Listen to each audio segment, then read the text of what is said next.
Welcome friends, समर्थ commerce classes के online platform पे आपका स्वागत है। मैं महेंद्र मोहता लेक्चर 4 में आज आपके लिए लाया हूँ लॉ ऑफ इंडिसेस। पहले 3 लेक्चर में हम लोगों ने रेशियो एंड प्रोपोर्शन किया था। काफ़ी बच्चों ने डाउट भेजे, मैंने सॉल्व करने का कोशिश किया है, भेजा है उनको सॉल्यूशन। अब और लोगों के अगर डाउट रहते हैं तो आप समर्थ कॉमर्स क्लासेस के ग्रुप पर मुझे या पर्सनली मुझे सेंड करें। आज स्टार्ट करते हैं लॉ ऑफ इंडिसेस।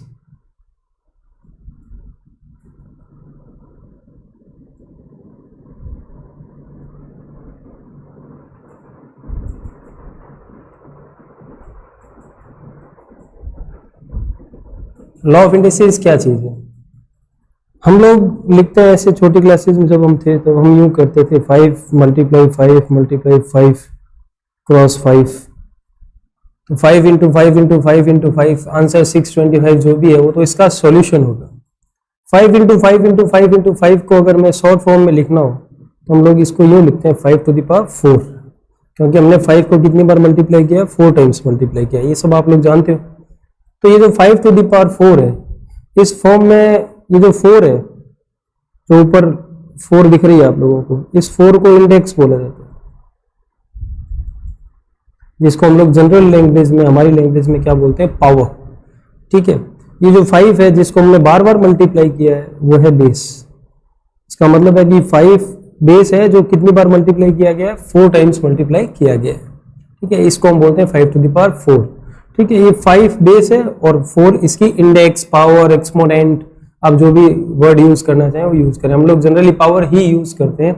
अब चूंकि जब इंडेक्स वर्ड बोला जाता है तो इंडेक्स वर्ड पावर के लिए, सिंगुलर पावर के लिए यूज किया जाता है। अगर हमें बहुत सारी पावर्स पे रूल पढ़ने हो तो हम बोलते हैं लॉ ऑफ इंडिसेस, है ना। तो ये जो लॉ ऑफ इंडिसेस जो है ये पावर्स के रूल है ना। पावर्स वाली चीजें जो है, जो इस फॉर्म में दे रखी है आपको 5⁴ या a⁴x, जिसको आप लोग कौन सा फॉर्म बोलते हैं? एक्सपोनेंशियल फॉर्म बोलते हैं या इंडेक्स फॉर्म बोलते हैं। अगर इस फॉर्म में हमें क्वेश्चन दिए हुए, उनकी हमें मल्टीप्लाई करनी है, डिवाइड करना है, उनका सॉल्यूशन करना है, तो हमें कुछ रूल्स यूज करने पड़ते हैं।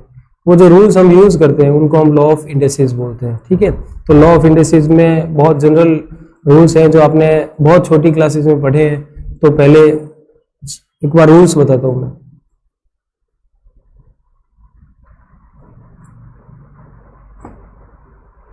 Law of indices,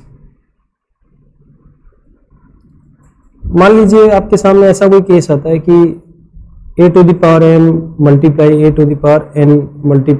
a⁴r। हमें ऐसी चीज़ों की मल्टीप्लाई करनी है, ऐसी चीज़ों का प्रोडक्ट करना है जिनका बेस सेम है ना। देखो बेस सेम दिख रहा है आप लोगों को, a बेस है, इसका भी बेस a है, इसका भी बेस a है। अगर हमें सेम बेस वाली चीज़ों को प्रोडक्ट में लेना है या उनकी मल्टीप्लाई करनी है तो बहुत सिंपली बेस वही रहेगा, a आपका जो भी है, पावर्स जो भी है वो ऐड हो जाएगी, m + n + r हो जाएगा। फॉर एग्जाम्पल मान लीजिए हमने 5⁵ × 5⁷ × 5⁵ करना है। दैट मीन्स हमें सेम बेस 5 की कुछ पावर्स वाली टर्म्स को मल्टीप्लाई करना है। तो हम लोग क्या करेंगे? 5⁵ + 7 + 2 लिख देंगे। कितना हो जाएगा सर? ये 5⁵12 हो जाएगा। यहाँ अगर हम थोड़ा और इसको खोलें तो यहाँ 5 3 टाइम्स था, यहाँ 5 7 टाइम्स था,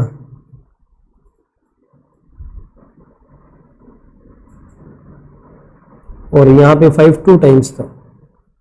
क्यूमुलेटिवली अगर हम इनको देखें तो 5 टोटली हमारे पास 12 टाइम्स हो गया। तो यूँ तो हम कर नहीं सकते कि हम हर चीज़ को खोल खोल के लिखें, तो सीधा हमें रूल ही याद करना पड़ेगा। हमें सीधा रूल क्या याद करना है कि अगर सेम बेस वाली टर्म्स मल्टीप्लाई में है तो बेस तो वही रहेगा मल्टीप्लाई के बाद, प्रोडक्ट के बाद, लेकिन इनकी पावर्स जो है उनको हम क्या कर देंगे? ऐड कर देंगे। ठीक है, जैसे हमें कह दिया गया कि x⁴2n + 3n dot x⁵5m - 3n, इनकी मल्टीप्लाई करनी है हम लोगों को। तो इस क्वेश्चन में बेस दोनों का क्या है सर? x है, सेम बेस है। सेम बेस होने पे हम क्या करते हैं? बेस सेम रखते हैं। मल्टीप्लाई है, मल्टीप्लाई होने पे पावर्स ऐड की जाएगी ना। तो पावर्स कौन कौन सी है? 2n + 3n, और दूसरी पावर कौन सी है 5m minus 3n, 5m minus 3n, इनको हम ऐड कर देंगे। तो ऐड करेंगे तो सर प्लस का 3n और माइनस का 3n जो है वो कैंसिल आउट हो जाएंगे। तो आपके पास x के ऊपर क्या बचेगा 2m और 5m, ये ऐड करेंगे तो कितना m हो जाएगा 7m हो जाएगा। तो बहुत ही बेसिक रूल है, आप समझ गए होंगे कि अगर सेम बेस की चीजें मल्टीप्लाई में है, उनका प्रोडक्ट करना है तो बेस वही रहेगा, पावर्स जो है उनको हम क्या कर देंगे ऐड कर देंगे। अब इसका रिवर्स रूल भी याद रखना है हम लोगों को कि अगर किसी बेस के ऊपर पावर्स ऐड की हुई है a to the power m plus n, ये फर्स्ट रूल ही मान लीजिए आप लोग ना। अब हमें इसको वापस नॉर्मल पोजीशन पे, जो इसका इनिशियल पोजीशन था, इसको अलग अलग बेस वाली पोजीशन पे लेके जाना है। तो हम लोग इसको लिख सकते हैं a to the power m multiply a to the power n, ठीक है ना। तो ये पहले रूल का ही रिवर्स रूल है।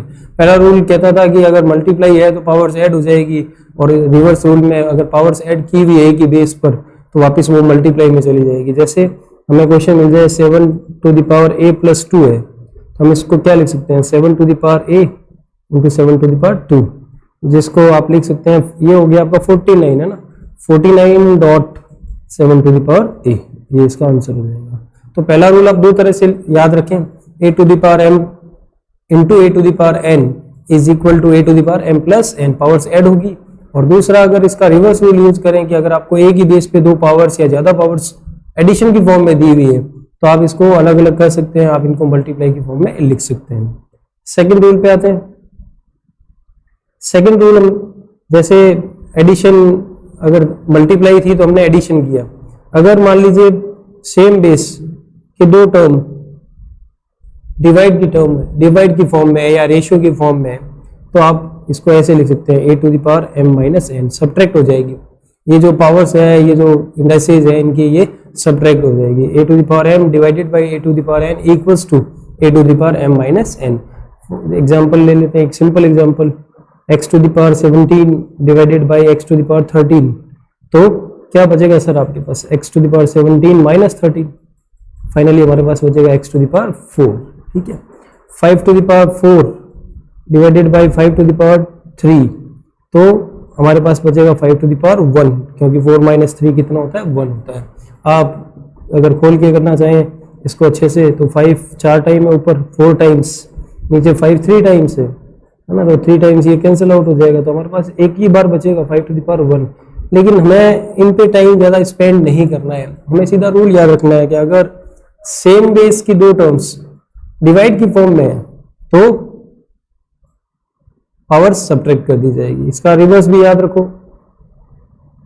अगर a to the power m minus n form में हमें क्वेश्चन मिलता है और हमें अलग अलग बेस में चेंज करना है, तो हम लोग a to the power m upon a to the power n भी लिख सकते हैं। ये इसका रिवर्स रूल है ना। जैसे हमें मान लीजिए फॉर एग्जांपल हमें मिला 5 to the power x minus 2, तो मैं इसको लिख सकता हूँ 5 to the power x upon 5 to the power 2, that means मैं इसको लिख सकता हूँ 5 to the power x upon 25, है ना, ऐसा भी लिखा जा सकता है। ये हमारे आगे काम आएंगे, हम बहुत सारे क्वेश्चन करने वाले हैं इस पर, तो आप लोग ध्यान रखें कि अगर बेस सेम है और सब्ट्रैक्शन है तो क्या कर सकते हैं आप लोग, अलग अलग कर सकते हैं इनको, a to the power m upon a to the power n कर सकते हैं, ठीक है। आगे चलते हैं। देखो एक क्वेश्चन लेता हूँ मैं, मिक्स्ड क्वेश्चन जो आपके स्कैनर में आया हुआ है, स्कैनर में ऐसा क्वेश्चन आपसे पूछा हुआ है, तो देखो एक क्वेश्चन लेते हैं हम लोग, जैसे 3 to the power n plus 2 minus 3 to the power n plus 1 divided by 3 to the power n plus 1 minus 3 to the power n, find value. Find value आगे भी लिखा हुआ मिल सकता है, find value of 3 to the power n, ऐसा कुछ करके मिलेगा हमें क्वेश्चन ना। तो इस क्वेश्चन को देख के ऐसे हमें डरना नहीं है ना, हमें इस क्वेश्चन को, वैसे तो चाहे मेरे पास बहुत तरीके, मैं ट्रिक्स यूज करके भी इस क्वेश्चन को, ट्रिक एक बहुत सामान्य ट्रिक है कि मैं n की कोई एक वैल्यू डाल दूं, n को 1 0 2 कुछ भी लेट कर लूं, और क्योंकि ये n की हर वैल्यू के लिए होगा क्वेश्चन, तो आप वैसे इसको बहुत सिंपली कर सकते हैं। लेकिन मान लो हम तरीकों से करना चाहें तो कैसे करें। मैं अभी बोला था कि अगर किसी बेस पे पावर्स एडिशन की फॉर्म में है तो हम इसको डिकम्पोजिट कर सकते हैं 3 to the power n into 3 to the power 2, क्योंकि एडिशन या प्लस जो होगा वो आपका मल्टीप्लाई बनेगा। ऐसे यहाँ पे आप इसको लिख सकते हैं 3 to the power n dot 3 to the power 1, ठीक है, इसको आप लिख सकते हैं 3 to the power n dot 3 to the power 1, और ये आपका 3 टू द पावर n है ही। अगर हम न्यूमरेटर देखें तो न्यूमरेटर में कॉमन आ रहा है 3 टू द पावर n, क्या बच रहा है आपके पास 3 स्क्वायर और 3 टू द पावर 1। नीचे भी आप 3 to the power n common ले लीजिए तो आपके पास बचेगा 3 टू द पावर 1, और यहाँ 3 to the power n common ले लिया आपने तो 3 to the power n divided by 3 to the power n equals to 1। 3 to the power n और 3 to the power n cancel out हो गया, तो बचा क्या 9 माइनस 3 6 और 3 माइनस 1 2, 6 डिवाइडेड बाई 2, आपका आंसर कितना हो जाएगा 3 हो जाएगा। तो ये रूल फर्स्ट का रिवर्स रूल यहाँ पे काम कर रहा है ना। आपको क्या करना है, सिंपली इनको ब्रेक करना है, 3 to the power n dot 3 to the power 2 3 to the power n dot 3 to the power 1, ऐसे नीचे करना है आपको ब्रेक। उसके बाद 3 to the power n common ले लो, बाकी जो भी बचा है उसको सॉल्व कर लो, आपका आंसर आपके पास होगा। ठीक है ना, 9 minus 3 upon 3 minus 1 6 divided by 2। ठीक है, तो ये फर्स्ट रूल और सेकंड रूल पे बेस्ड क्वेश्चन है। अब आगे चलते हैं। अगला रूल जो आता है इंडेक्सेस का, वो आता है कि अगर किसी बेस पे पावर लगी हुई है m, इसके ऊपर एक और पावर लगी हुई है n, पावर पे पावर दे रखी है इसमें ना, पावर के ऊपर एक पावर और है, तो बेस तो वही रहेगा, पावर्स की मल्टीप्लाई हो जाएगी, m इंटू n हो जाएगा। ठीक है ना, जैसे हमें छोटी क्लासेस में हम पढ़ते थे x स्क्वायर के ऊपर मान लो पावर 4 लगी हुई है, तो ये नहीं कि ये 2 की पावर 4 है, एक्चुअली ये x की पावर 2 और मल्टीप्लाई 4 हो जाएगा, x टू द पावर 8 है ना। ये सिंपली आप समझते हो कि x स्क्वायर को आपको 4 टाइम्स लिखना है, x square x square x square x square, तो x कितनी बार हो जाएगा 8 टाइम्स हो जाएगा, तो x टू द पावर 8 हो जाएगा। तो अगर किसी बेस पे पावर है तो आप पावर्स की क्या करोगे, मल्टीप्लाई करोगे। जैसे मान लो ऐसा आ जाए, फिर एग्जांपल ले लेते हैं, और a टू द पावर 9 ऊपर 1/3 ऊपर मान लो 4 और इसके ऊपर मान लो दिया हुआ आपको 1/2, और मैं कहते कि इसकी वैल्यू क्या होगी, तो बहुत सिंपली आपका बेस a है, पावर्स 9 है, 1/3 है, 4 है और 1/2 है, तो आप जितना कैंसिल आउट कर सकते हैं करें, पावर्स की मल्टीप्लाई हुई, तो आपके पास फाइनली बचा a टू द पावर 6, ये हमारा क्या हो जाएगा, आंसर हो जाएगा। तो बहुत सिंपल रूल है। थर्ड रूल क्या कहता है कि किसी बेस पे जो पावर दे रखी है उसके ऊपर और भी पावर्स दे रखी है, तो पावर पे ऊपर पावर दे देता है ना, तो क्या करना है आपको, जितनी पावर्स है उनकी मल्टीप्लाई करना है। ठीक है, फोर्थ रूल पे आते हैं।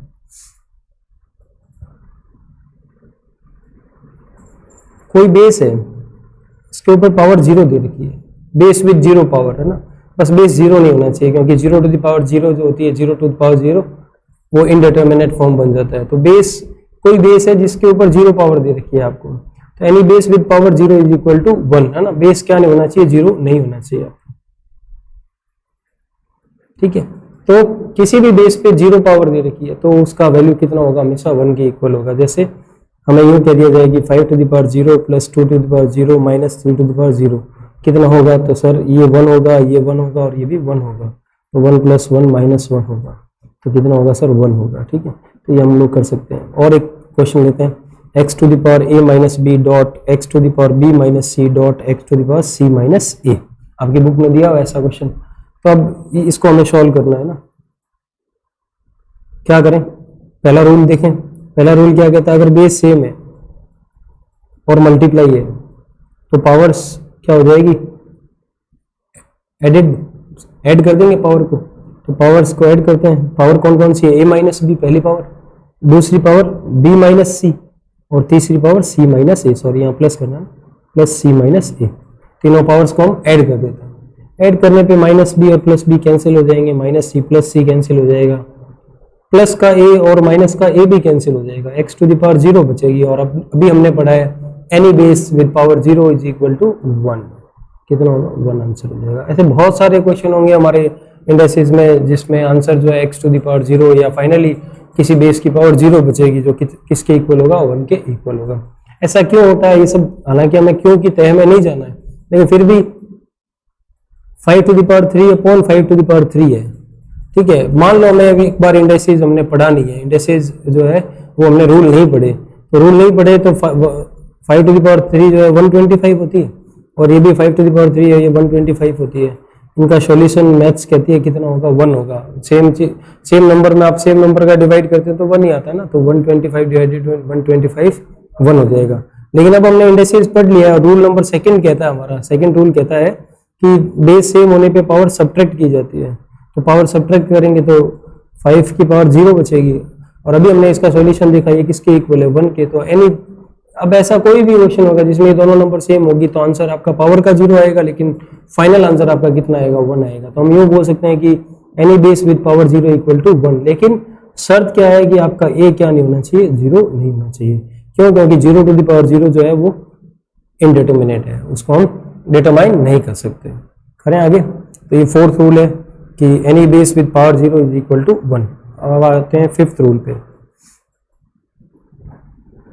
मान लो आपका बेस जो है वो कई चीजों का प्रोडक्ट है, जैसे आपका बेस है ABC और उसकी पावर m लगी हुई है। ABC का मतलब क्या है, ये बेस जो है वो इसके 3 फैक्टर है एक्चुअली, A, B और C, A dot B dot C। इसके ऊपर होल पावर m है, तो हम इसको ऐसे लिख सकते हैं sir, A to the power m dot B to the power m dot C to the power m। बहुत छोटी क्लासों में आपने पढ़ा है, x y इसका क्यूब दे रखा है, तो आप क्या करेंगे, x का भी क्यूब और y का भी क्यूब, ठीक है ना। तो ABC to the power m दे रखा है, तो A की पावर m, B की पावर m, C की पावर m हो जाएगी, ठीक है।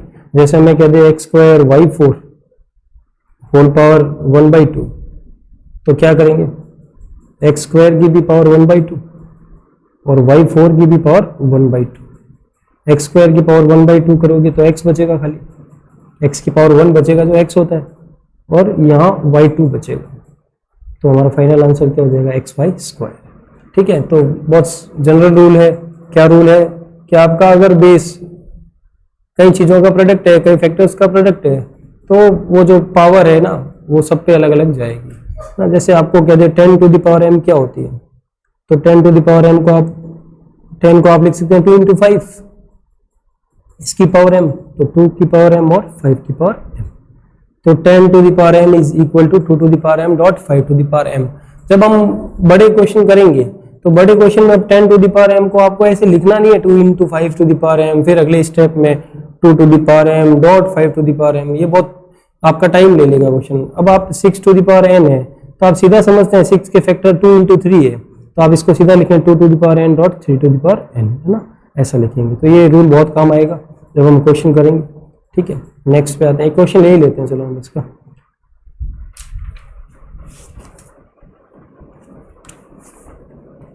थोड़ा लंबा क्वेश्चन ले लेते हैं, कुछ आगे वाले रूल्स जो हैं वो भी हमारे काम आ ही जाएंगे। सिंप्लीफाई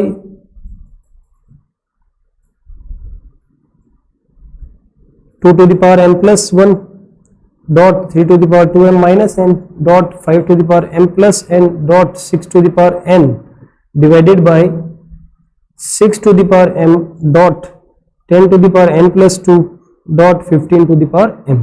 इसको हमें सिंप्लीफाई करना है, तो सिंप्लीफाई करते हैं। देखो सर, ये क्वेश्चन है हमारा। देखो ये पहला बेस है 2 तो खुद प्राइम फैक्टर है, तो इसके तो और कोई फैक्टर हो ही नहीं सकते, प्राइम नंबर है ना, तो आप इसको लिखो 2 to the power m plus 1, पढ़ा है ऐसे ही हमारे पास। 3 भी प्राइम नंबर है, पढ़ा रहने दो। 5 भी प्राइम नंबर है, पढ़ा रहने दो। 6 टू द पावर n, अभी हमने सीखा है 6 जो है उसके फैक्टर होंगे 2 into 3, और इसके ऊपर जब n पावर आएगी तो इसको हम लिख देंगे 2 to the power n dot 3 to the power n, ठीक है। इसको 2 और 3 के अलग अलग फैक्टर बना के लिख दिया। ऐसे ही 6 टू द पावर m है तो ये हो जाएगा 2 टू द पावर m और 3 टू द पावर m, 6 के वही फैक्टर 2 into 3।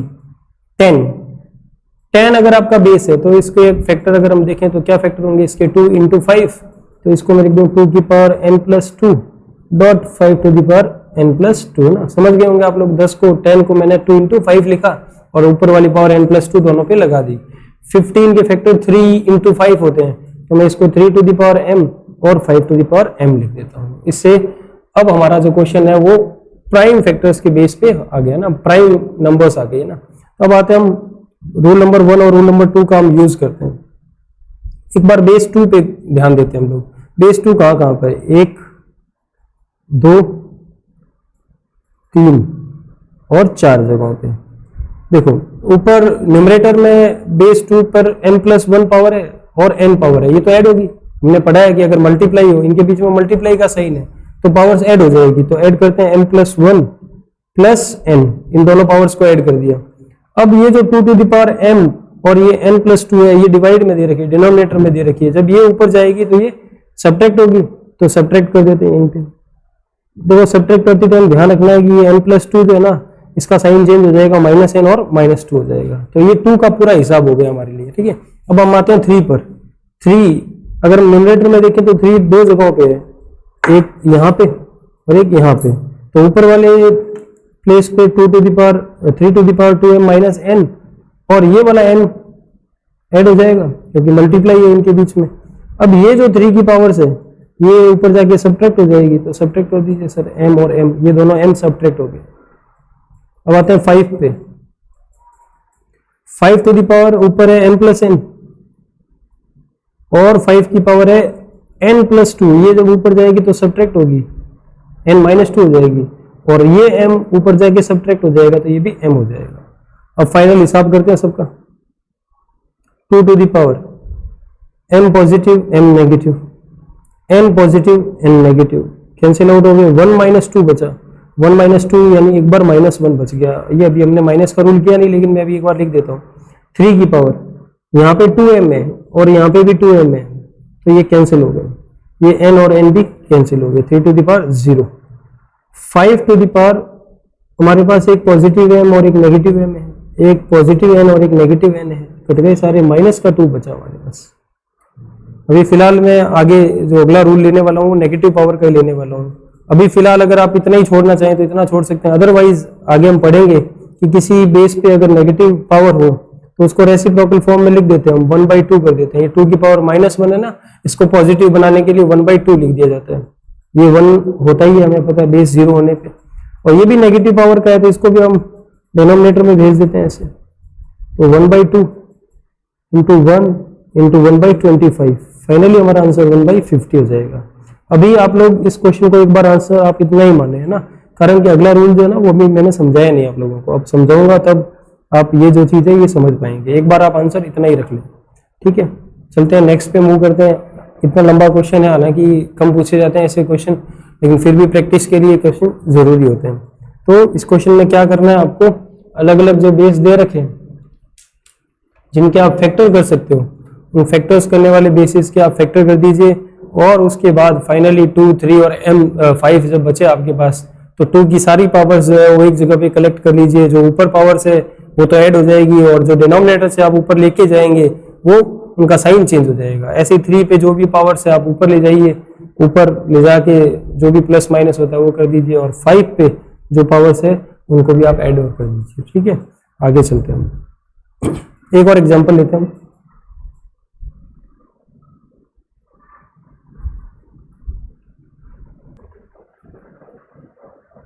अगला एग्जाम्पल ले रहे हैं हम लोग, x to the power 2m + 3n dot x to the power 4m - 9n upon x to the power 6m - 6n। Simple सा क्वेश्चन है, लेकिन ये रूल नंबर 1 और 2 को अच्छे से समझा पाएगा आप लोगों को। इसमें सारा बेस जो है वो हर x है ना, तीनों बेस जो है वो x दे रखे हैं और बेस सेम होने पे हम फर्स्ट और सेकंड रूल अप्लाई कर सकते हैं। तो सेम बेस होने पे अब अलग अलग नहीं करके हम सीधा एक साथ ही कर देते हैं कि मैं एक ही जगह पे x लिख देता हूँ। चलो यहाँ लिख देते हैं मैंने x, ठीक है। ऊपर वाली जो पावर्स है x की मैं वो ऐड कर देता हूँ, 2m + 3n + 4m - 9n, है ना। ऐड क्यों किए, क्योंकि इनके बीच में मल्टीप्लाई का साइन है। नीचे डिवाइड, नीचे वाला चीज जो भी होगा वो डिवाइड में ही माना जाएगा। जब इसको आप ऊपर लेंगे तो पावर्स के साइन चेंज हो जाते हैं, -6m हो जाएगा और प्लस का 6n हो जाएगा। यहाँ गौर करना आप लोग, 6m तो नेगेटिव हो जाएगा और 6n पॉजिटिव हो जाएगा। फाइनली हमारे पास क्या हो जाएगा, 2m + 4m, 6m और 6m नेगेटिव है हमारे पास, तो ये 6m और 6m कैंसिल हो गए। 3n और 6n कितने हो गए, 9n, और 9n हमारे पास नेगेटिव भी पड़ा है, तो इसका मतलब m भी कैंसिल हो गए और n भी कैंसिल हो गए। x टू द पावर 0 बची, जो कितनी होती है, 1 होती है। आपका आंसर कितना हो जाएगा, 1 हो जाएगा। तो ये रूल 1 और 2 का कंबाइंड मिक्सचर क्वेश्चन है। अब अगले रूल पे आते हैं। अगला रूल जो है वो नेगेटिव एक्सपोनेंट से रिलेटेड है।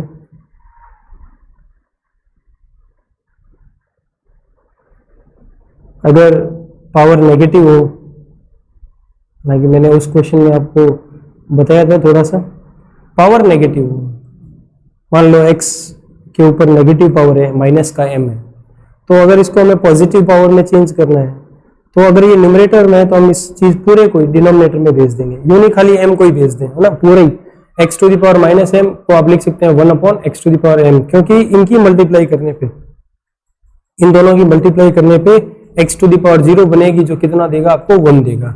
तो इसका मतलब अगर आपके पास नेगेटिव एक्सपोनेंट का क्वेश्चन आ जाए तो वो न्यूमरेटर में अगर नेगेटिव एक्सपोनेंट है तो आप उसे डिनोमिनेटर में भेज दीजिए, और डिनोमिनेटर में तो उसे कहाँ भेज दीजिए, न्यूमरेटर में। मान लीजिए आपके पास आ गया 1 upon x to the power minus p, अब ये नीचे x to the power minus p है तो आप इसे ऊपर भेज दीजिए x to the power p, तो ये आपका आंसर कैसा हो जाएगा, पॉजिटिव हो जाएगा।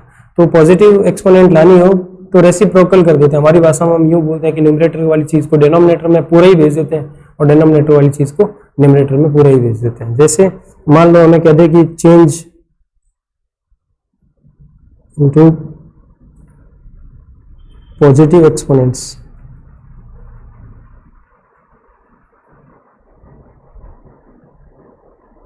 मान लो क्वेश्चन आ गया 7x to the power minus 3 y to the power minus 5 z to the power 8 upon 3 p to the power minus 4 q to the power 3। अब हमें इसे पॉजिटिव एक्सपोनेंट में चेंज करना है। तो पॉजिटिव एक्सपोनेंट में चेंज करने का मतलब ये नहीं है कि सर आपने बताया न्यूमरेटर से सीधा डिनोमिनेटर में, सारी चीजों को नहीं फेंकना है, जो नेगेटिव एक्सपोनेंट के साथ है उन्हीं को हमें खाली कन्वर्ट करना है। तो 7 पे तो कोई पावर है ही नहीं, तो 7 तो वही रहेगा सर। 3 पे भी कोई पावर नहीं है तो ये भी यही रहेगा। x to the power minus 3 है, ये नेगेटिव एक्सपोनेंट है तो इसे आप नीचे भेज दीजिए sir. y to the power minus 5 है तो y की पावर नेगेटिव होने के कारण ये नीचे गई तो पॉजिटिव हो जाएगी। z to the power 8 positive है तो ये अपने वहीं रहेगी, प्लेस पे ही रहेगी। नीचे देखें तो p की पावर माइनस 4 है, वो ऊपर जाके किसकी हो जाएगी, पॉजिटिव, और q तो पॉजिटिव है ऑलरेडी। तो ये अब ये इसका जो आंसर है, इसमें जो भी नेगेटिव पावर्स थी उसको हमने इंटरचेंज कर दिया, न्यूमरेटर से डिनोमिनेटर में ले गए, डिनोमिनेटर से न्यूमरेटर में ले गए, तो हमारा आंसर जो है वो कैसा आ गया, पॉजिटिव आ गया। ठीक है, एक छोटा सा ऐसे लिख के दिखाता हूँ आप लोगों को। एक चीज होती है 7x to the power minus 1, एक होता है 7x to the power whole power minus 1, इन दोनों में फर्क है। इसको जब आप पॉजिटिव में चेंज करोगे तो 7 जो है वो आपका वही रहेगा, खाली x पे नेगेटिव पावर है इसलिए x नीचे जाएगा सिर्फ। ठीक है, यहाँ पे होल पावर नेगेटिव है तो यहाँ 1/7x हो जाएगा। ठीक है ना, तो ये ध्यान रखना होता है हमें कि सारी की सारी चीजें नीचे नहीं भेजनी है, जो नेगेटिव पावर की है उसी को हम कहाँ भेजेंगे, उसी का हम प्लेस चेंज करेंगे। तो इन दोनों क्वेश्चन से आपको समझ में आ जाएगी ये बात। नेक्स्ट पे आते हैं हम लोग, रूल नंबर हमने लगाया नहीं, चलो अगला रूल है सर्ड्स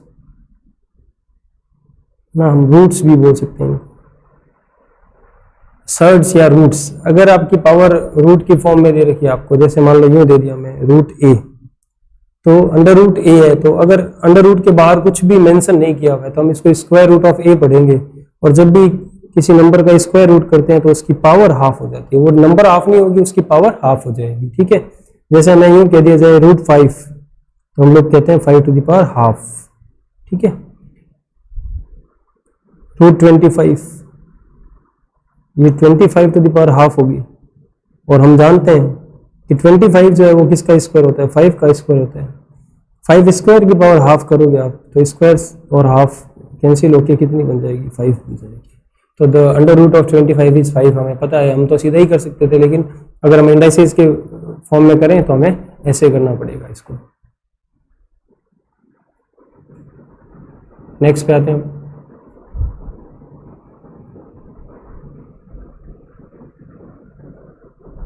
अगर मान लीजिए मैं यूं दे दे क्वेश्चन, मान लो एक फॉर्म यूं, इस तरह की फॉर्म भी होती है कि आपका अंडर रूट a है लेकिन उसके बाहर रूट के बाहर n लिखा हुआ है, n कुछ भी हो सकता है ना, तो यहाँ n दिया हुआ है आपको, तो इसको nth रूट बोलते हैं, nth रूट। तो nth रूट के लिए क्या करते हैं हम लोग, इसको nth रूट a की पावर क्या बन जाएगी, 1/n। फॉर एग्जाम्पल हमें x के बाहर यहाँ 3 दिया हुआ है, दैट मीन्स ये हो जाएगा x टू द पावर 1/3।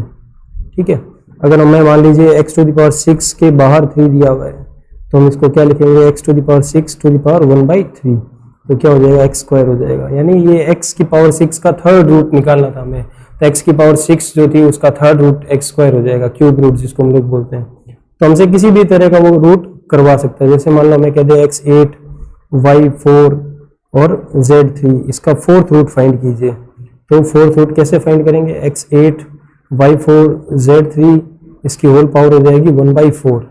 तो x की पावर 8 इसके ऊपर 1/4, y की पावर 4 के ऊपर 1/4, z की पावर 3 के ऊपर 1/4। फाइनली क्या बचेगा, x स्क्वायर, y 4 से 4 कटेगा, ये 2 टाइम्स कटेगा, और z की पावर 3/4 बच जाएगी। मैं डेसिमल्स में नहीं लिखना, मैं ऐसे छोड़ देंगे इसको। तो अगर हमारे पास क्वेश्चन nth रूट का आता है, यानी रूट के बाहर कोई नंबर दी हुई है हमें ना, छोटी सी नंबर लगा के दी हुई है, तो हम लोग उसको क्या बोलेंगे, nth रूट, और nth रूट 1/n से निकाला जा सकता है। तो बेसिक रूल्स जो है वो इस तरह से काम आते हैं। इसके अलावा कभी कभी ऐसे मिल जाता है हम लोगों को, if a to the power x equal to a to the power y, दो चीजें इक्वल में दे रखी है कि a की पावर x किसके इक्वल है, a की पावर y के इक्वल है, और हमें साफ साफ पता चल रहा है कि इनका बेस इक्वल है। सेम बेस की दो चीजें कब इक्वल हो सकती है, जब उनके पावर्स भी क्या हो, इक्वल हो। Then x must be equal to y, x किसके इक्वल होगा, y के इक्वल होगा। ठीक है, हम कहते हैं ना 5 टू द पावर a 125 दिया, तो इसको कैसे सॉल्व करते हैं, 5 टू द पावर a, इसको हम लिख देंगे 5 टू द पावर 3। अब दोनों बेस क्या हो गए, सेम हो गए, 5 हो गए। दैट मीन्स a की वैल्यू कितनी है, 3 है। a 3 होगा तभी तो 125 बनेगा ना, 5 की पावर 3 कितना होता है, 125 होता है, तो a कितना हो जाएगा, 3 हो जाएगा। तो ध्यान रखना है कि अगर ऐसा केस आता है कि बेस सेम है तो पावर्स भी क्या होगी, सेम होगी। कब, जब अगर इक्वल का फॉर्म दिया हुआ है। इसी तरह इसका एक रिवर्स केस बनता है कि अगर बेस तो अलग अलग है लेकिन पावर सेम है, b और c अलग अलग बेस है, इन दोनों की पावर क्या है, x दे रखी है। दैट मीन्स आपका b किसके इक्वल होगा, c के इक्वल होगा, फिर बेस भी क्या होंगे, इक्वल होंगे। ये आपको ध्यान रखना है। तो ये दो छोटी बातें और ध्यान रखें कि a to the power x अगर a to the power y के इक्वल हो तो x किसके इक्वल होगा, y के। बेस सेम होने पे पावर्स इक्वल होगी और पावर सेम होने पे बेस इक्वल होंगे। ये भी हमें ध्यान रखना है। एक क्वेश्चन लेते हैं हम इसका, 5 to the power x plus 3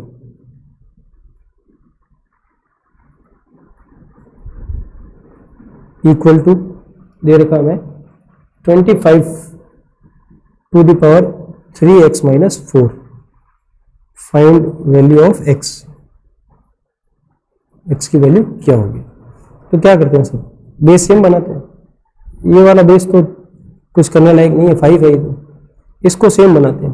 25 को मैं अगर 5 की टर्म्स में लिखना चाहूँ तो क्या लिखूँ, 5 स्क्वायर लिख देते हैं, ऊपर 3x माइनस 4 है। इस तरफ हमारे पास हो गया 5 to the power x plus 3। अब इस तरफ आप गौर कीजिए, एक रूल पढ़ा है हमने कि बेस के ऊपर पावर पे पावर हो तो पावर्स की मल्टीप्लाई होती है, तो 2 की मल्टीप्लाई हो जाएगी इन दोनों को ना, तो क्या हो जाएगा 6x माइनस 8। अभी हमने पढ़ा है कि अगर दोनों बेस सेम हो तो उनको हटा सकते हैं हम लोग। अब हमारे पास क्या बचेगा, x plus 3 equal to 6x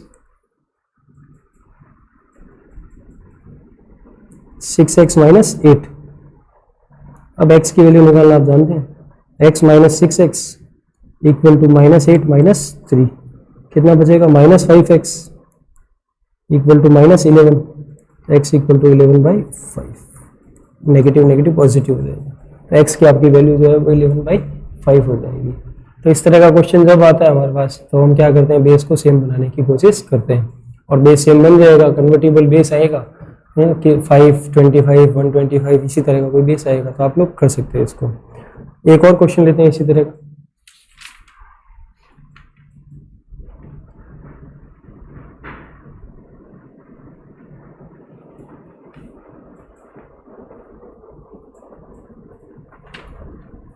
एक छोटा सा आपको एग्जांपल दे रखा है बुक में, इलिस्ट्रेशन में, x to the power 1/3 equal to x power 1/3 की whole power x। Find value of x, ऐसा क्वेश्चन दे रखा है। क्या करें ऐसे क्वेश्चन में, वो सिंपल सा क्वेश्चन है, क्या करें, देखो यहाँ पे 1 लगा देते हैं।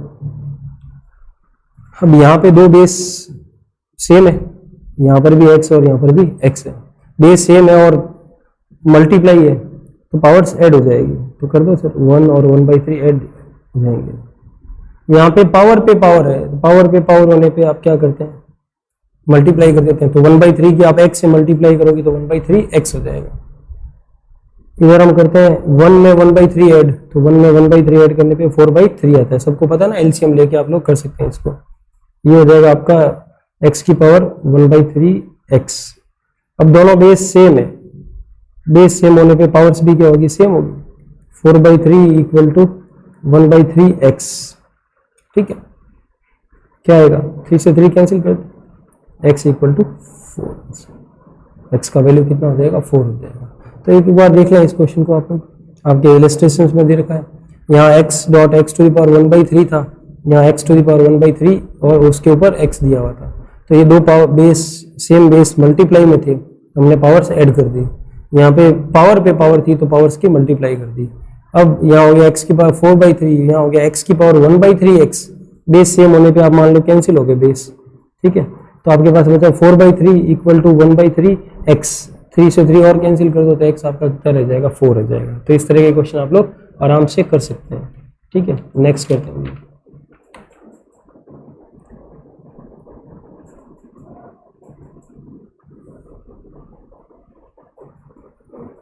Find value of